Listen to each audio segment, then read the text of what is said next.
I'm going to sing. I told him no. I do that on the way to Master Grant. Calvin or Derek said, thank you.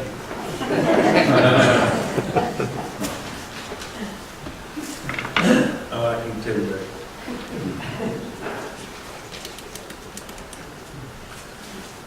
We had a good week, hadn't we? It's been a busy week. Little ones, family. There were 7 little ones in our house most of this week, from 10 down to 1. A lot of times 3 of them was on my lap or my arm. I'm thankful for tiredness and rest. Had a good time. A lot to be thankful for.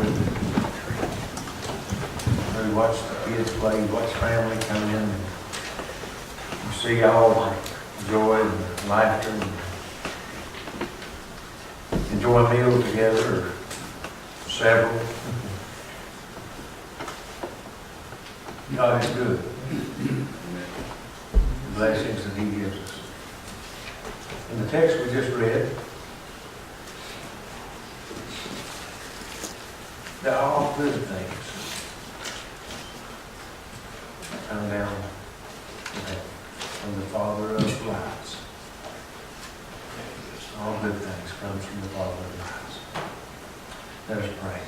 Father in heaven, this morning as we come to you, this short time, Lord, of thanksgiving and praises for what you've done and are doing. Lord, we want to focus this morning on the good gifts, on the good things that you've given us. Lord, even the sinful human beings that we are, the choices that we make are sometimes the wrong ones. Many times are. You're there, Lord, to forgive us and set us back on the right track and guide us if we're willing to be guided and led. And Lord, we're thankful for that. We thank you for being the almighty and powerful God that you are, and yet you love each one of us. You care for each one of our needs. And Lord, you watch over us. Lord, you teach us. It's your desire that we all choose the right paths, make the right choices. Because you're always there to heal, to fulfill those needs, to have a joyful and happy life. So Lord, today we want to focus on the good, and the God that you are. In Jesus' name we pray. Amen. James chapter 1, verse 17 again. And every good gift and every perfect gift is from above, and cometh down from the Father of lights, in whom there is no variableness, neither shadow of turning. The Father of lights, what's that talking about? The Father of lights. Why does it say Father of lights?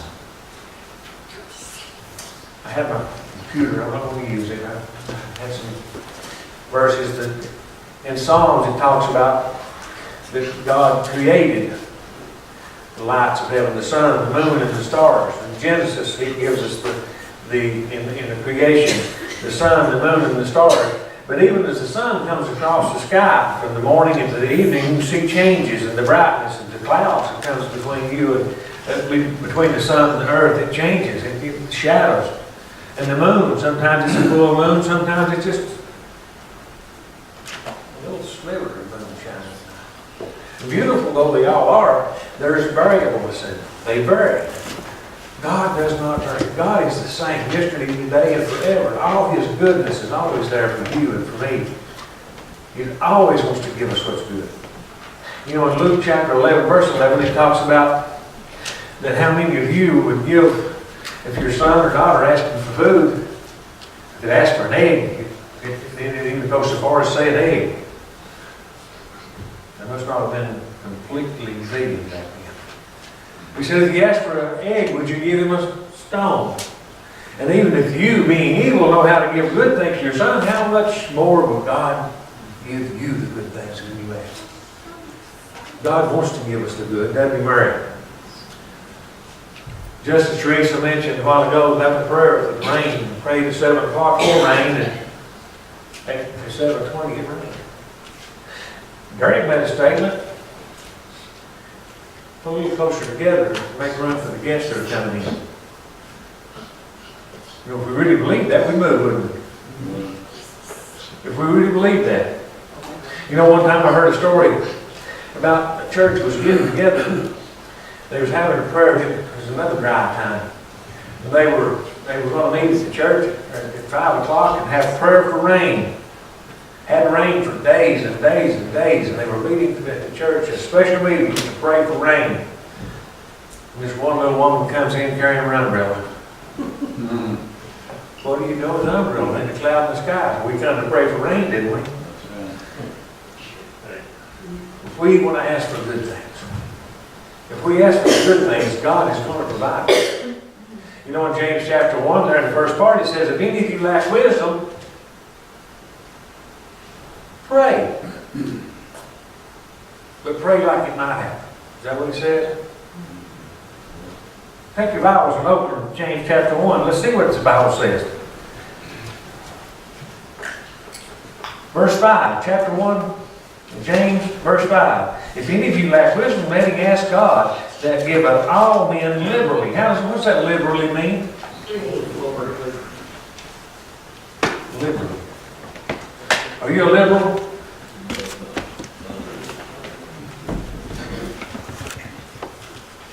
Now wait a minute.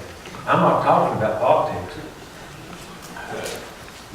I never mentioned politics, but your mind went straight to politics, didn't it? When I said, are you a liberal? You went to politics, didn't you? Last 6 months. But the words that is used in politics has been taken from God and taken from God's Word and applied. I think Satan is partly to blame. Are you a liberal?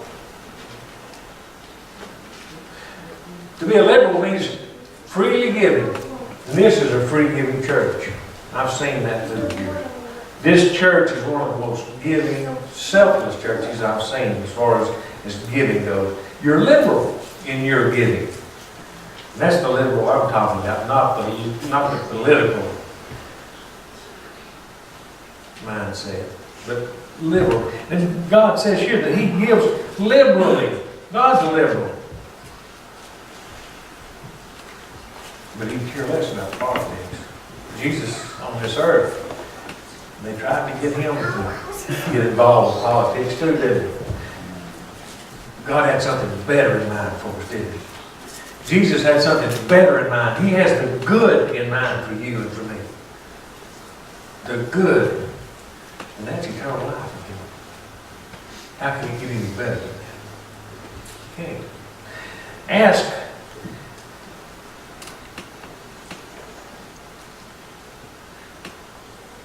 God that giveth to all men liberally, and upbraideth not, and it shall be given him, the good things. But let him ask in, what's that next word? Faith. Faith. Nothing wavering. For he that wavereth is like a wave in the sea, driven with the wind and tossed. You know, the book of James is kind of interesting. It's the only book in the New Testament that doesn't talk about the cross. It doesn't talk about the resurrection. It doesn't talk about the sufferings of Christ. It talks about the good things that God gives us. If you read the book of James is like the book of Proverbs to the Old Testament. James is to the New. It's a lot of practical teaching, a lot of practical ideas on how to have a good life, to how to enjoy life, and how to be a good Christian. I don't know about you, but I'm one who needs to know that. I need to know more about that. There's so much in our lives, in my life anyway, that I need God for. Is the good gifts that God has to give us is the knowledge. But some of the good gifts that God has is not just A gift, is a gift always something that handing something to? Sometimes a gift is taking something away, isn't it? Sometimes a good gift is taking something away.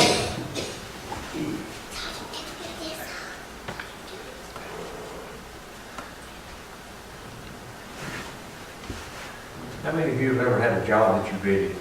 Something you usually don't have to do, but you put it off. And you come in one day and glad that job has already been taken care of. Somebody has thought enough of you, they've taken that job out of the way and given you the gift. Has you ever had that happen to you? I have. Good gift. God has done that for me too. Things that I needed to do in my life, needed rid of, and I couldn't get rid of them. I tried, but I couldn't get rid of things in my life. But when I turned it over to God completely and let Him take control, He removed that from my life. Oh, what a gift it's been. What a gift when God takes things from our life that are destroying our life and can destroy our family's life and hurt our families. God can come in and He takes those things away from us. But asking God to come in and do that is like asking God for wisdom. Ask in faith, nothing wavering, no doubts, knowing that God can do what you ask Him to do, because God's not a forceful God. God gives all things good. You know, John's story there this morning of the apple, or the fruit. The Bible doesn't say it's apple, John. He says fruit. But it's a good story and a good illustration. Thank you. But did God tempt Eve? No. Does God tempt you? No. There are those that think that, why did God do that? Why did God put this here? He knows that I'm tempted by it. Why did He put it here? Well, God didn't put it there. God put the tree in the Garden of Eden, in the midst of the garden. He put the tree there. But He also said, stay away from it. So He didn't tempt by it. Who was the tempter? Satan. And I tell you today, that any time that you're tempted, it's not God allowing you. It's Satan tempting you. It's not God tempting you. It's Satan tempting you. God allows it, but He doesn't tempt you. Satan is the tempter. Satan is the one that comes into your life and brings all this garbage to you and wants you to be pulled away from God. That's his whole desire. And that's what he's focused on, is pulling us away. But God has the good things. What kind of a garden was it? Perfect, wasn't it? What the Bible says, the garden was perfect. And everything in that garden was theirs except to stay away from that one tree. It's mine, God said. Stay away from one tree. But it seems like we as human beings, we always want to go where God tells us not to go. We always want to go where we're children, aren't we? You know, most kids, the way to get them to do something is tell them not to do it. Why are you grinning, Jennifer? It's true, though. Most kids, you tell them not to do something, they're going to do it. It's human nature. But where's that temptation come from? It doesn't come from God. And how can I say that? How can I say that and be so positive about saying that? Because the Bible. It says, verse 13, James chapter 1, verse 13, let no man say when he is tempted, I am tempted of God. For God cannot be tempted with evil, neither tempteth any man. Why can God not be tempted with evil? He hates evil. He hates it. Can you be tempted by something that you don't hate? You can. If it's something you don't hate, you can be tempted by it. If it's something you like or enjoy, you can certainly be tempted by it. Though, if we're tempted by evil, why is it that we're tempted by it? Is it because we hate it? No, there's something about it we enjoy. But the good part of it is, God has something better for us. If we choose Him instead of evil. Because James tells us to stay away from the evil. Don't let the lusts of our hearts come into our lives, because lust becomes what? Actions, and then become sin. And when it becomes sin, what's next? Death. The wages of sin is death. So when we are tempted and we make the choice to follow the wrong way, if we make the choice of evil over good, then we're allowing the lust of the flesh to take control of our lives. And the lust of the flesh becomes sin, and sin becomes death. But God has the answer, the good part that we can be thankful for, that God removes that from our lives if we ask Him to. And then the sin is removed, the joy comes in, the Spirit comes into our hearts and our life, and guides us, and peace begins to fill our hearts and our life. Even in the troubled times, even when the world's falling apart around us, we can still be joyful in knowing that God is in control and we're His. We belong to Him. We're under His wings of protection. Why is it that the martyrs could sing while they were burning at the stake? Now that's peace and joy, isn't it? That's hard to imagine, isn't it? Just you think about that. They were tied to stakes and fire set to the wood around them, and the fire consuming them. And while they were burning, they were singing.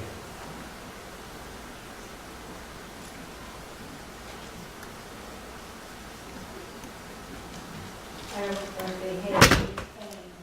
I think they were so. They were close to God. The Lord, But here we are, as a people.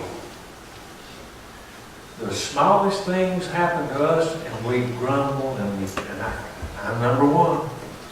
We cry, and we moan over the littlest things.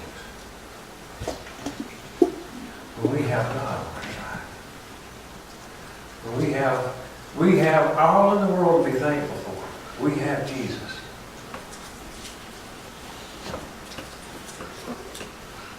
You know, this week,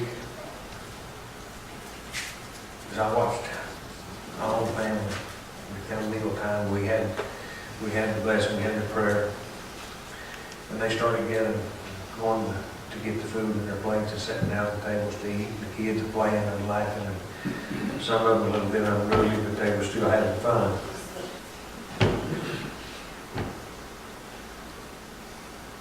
And the adults were there, were all watching the kids and all smiling and all enjoying food. Sheila's brother was there this year for Thanksgiving, the first Thanksgiving that he's ever spent with us. And I was glad for that. As I watched all this, I thought, thank you, Lord. Thank you for what we have. And then I sat there, and as I watched them, I thought about you all. I thought about Teresa, her family, and how they wished Patty wasn't there.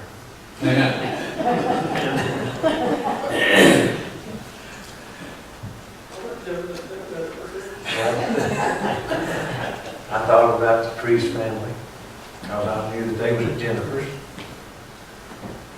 I thought about Ben, all the kids. And And Mary, I knew she'd have people in her house. She told me a while ago, she had what, 14? 12. But all these families together. What God we have to provide for us as He's providing. And for us to obey Him sometimes is so hard.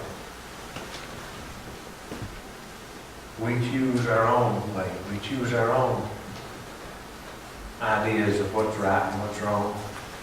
And we have a perfect book of how to live and how to be thankful right here. And I know most of everyone in here, that's something else that I have to be thankful for. That each one, before you had your meal, you thank the one that supplied it.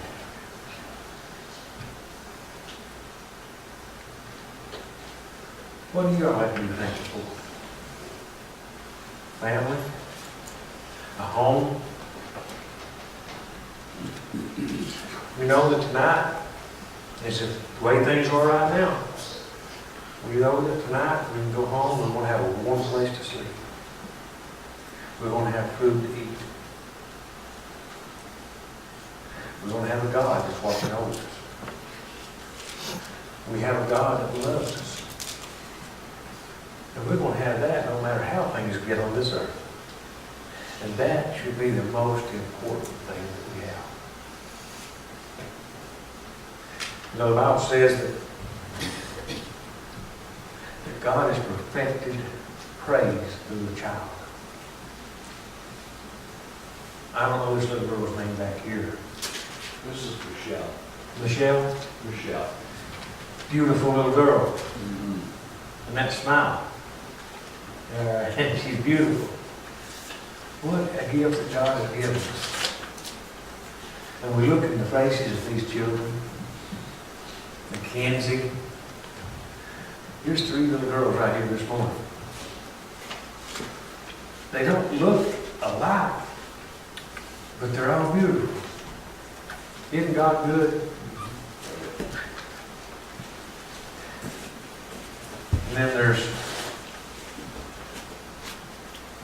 the gift of family, friendship. And there's the gift of church family. Folks, I want to say something now.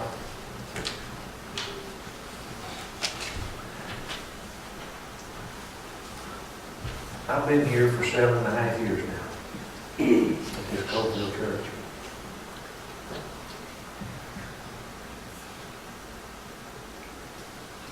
And I love you people just as though I was raised up with God. Just as though that you, as I grew up around the corner from each one of you, I love you. I think of you every day. I pray for each one every day. And I thank God that I'm a part of this church here in Coalville. See, I have a lot to be thankful. I have a lot to be thankful for. But sometimes I take it for granted.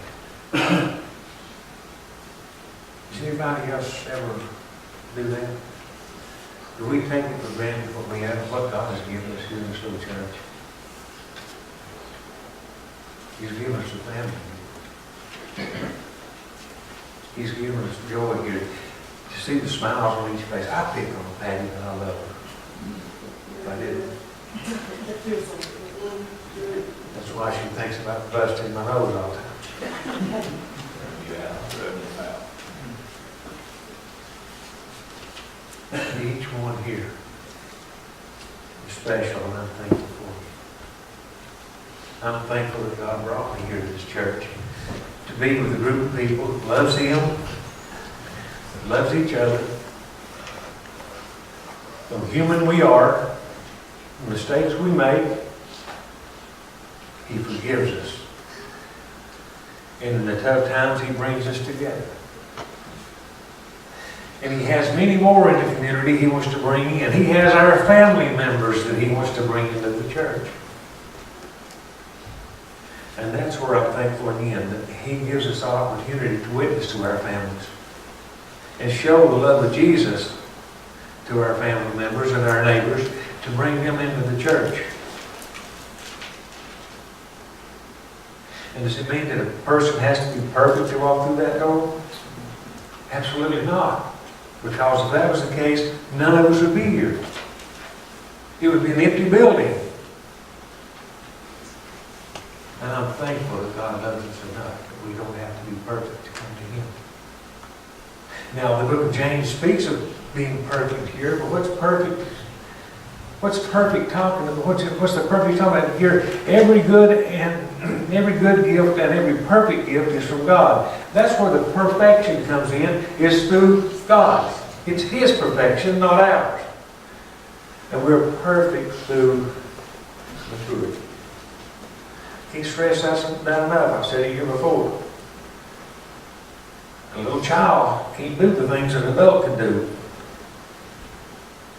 They're not mature enough. They're not to that, but they're perfection. They're perfect at where they are in the stage of growth.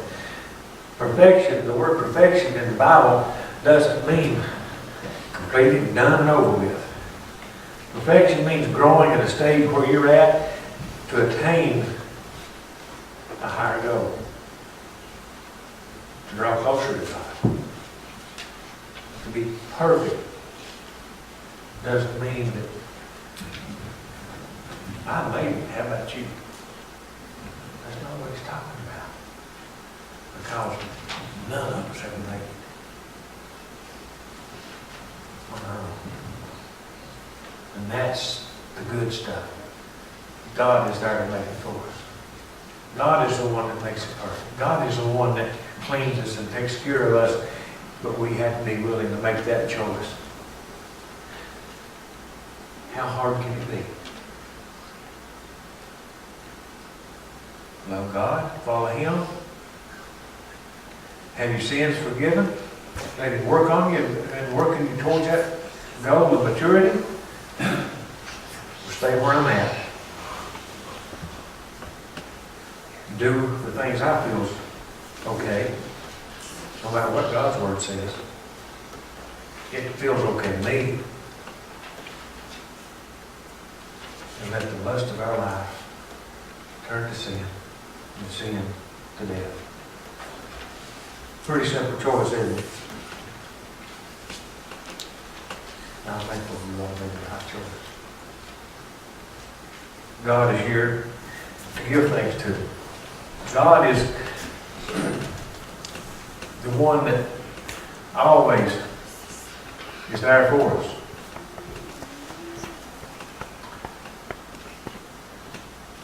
Verse 15 describes that process of death. Then when lust hath conceived, it bringeth forth sin. And sin, when it is finished, bringeth forth death. Do not err, my beloved brethren. Every good gift is from above. Every perfect gift, good and perfect gift is from above. That cometh down from the Father of lights, whom he doesn't vary. He's the same yesterday, today, forever. He's always there. He's always willing to provide the needs as long as you obey Him and don't listen to Satan. Because Satan will pull you away from God. That's his whole goal. That's his whole reason for being in your life. Satan has nothing for you except to kill, steal, and destroy. John 10:10. Therefore, my beloved, let every man be like this. It's hard on us, but this is something we need all to hear. Wherefore, my brother, verse 19, wherefore, my brother, let every man be swift to hear, slow to speak, slow to wrath. Boy, that's 3 points that I miss every day of my life, don't you? Or am I the only one? That's something we need to work on. For the wrath of man worketh not righteousness of God. Wherefore lay apart all filthiness. Our righteousness is nothing but filthy rags. Lay apart, lay aside. Paul says, lay aside every way to sin that we may run the race. Lay apart all filthiness. Superfluity of knowledge. What does superfluity mean? Abundance. Is there an abundance of naughtiness today? And a superfluity of naughtiness. That's what abundance of naughtiness is what he's talking about. Abundance. Everywhere you turn, there's something. Evil thoughts, evil. I mean, you can't even look at a billboard anymore without it being something perverted. Open a magazine. And there's somewhere you're going to find a bunch of garbage. No matter what the magazine is.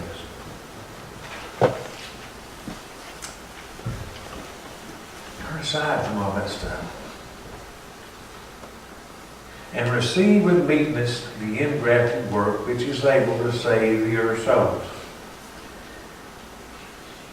But be ye doers of the word, and not hearers only, deceiving your own selves. For if any be a hearer of the word, and not a doer, he is like unto a man beholding himself his natural face in a glass. For he beholdeth himself, and goeth his way, and straightway forgetteth what manner of man he is.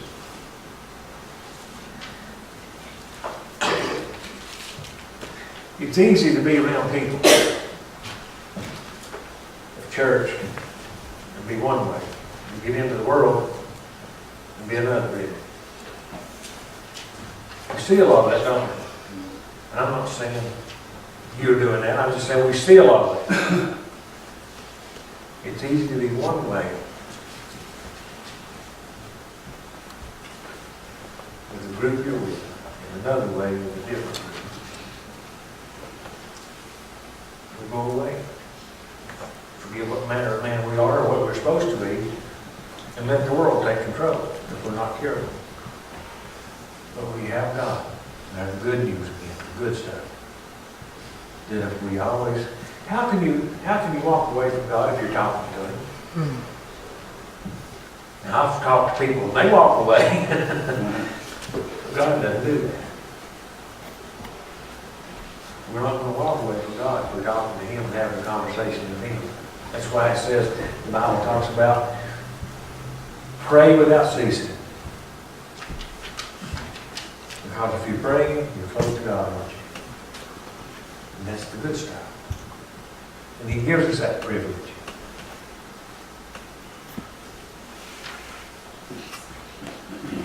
But whosoever look into the perfect law of liberty and continueth therein, he being not a forgetful hearer, but a doer of the word, this man shall be blessed in his deed. The perfect law of liberty, the Ten Commandments, the character of God. That's the good stuff. If we look at the character of God, we look at the Ten Commandments. The commandments is more than just don't do this and don't do that. It's a safeguard. How to stay close to God and to be like Him as much as possible here on this earth. Perfect law, liberty. We talk about liberty. How is there any more freedom than being under God's control? That's true freedom, isn't it? Being a slave to Him, as the Bible talks about being a slave, is different from what man's thought of a slave. A servant, even the beginning of this book of James, a servant of God and the Lord Jesus Christ. But this is who the letter is to, the 12 tribes which are scattered abroad. He's talking to all of us. This letter is for everyone. It's not just for one or two. It's not just for a few people. This letter of James is for each individual reader. Your challenge today. Read the book of James. Read the book of James as it's a book of information. God sending you a book of information of how to and how not to live your life. It's not rules and regulations. It's a plan for the good stuff that He has for each one of us. Father, members, we come to you this morning.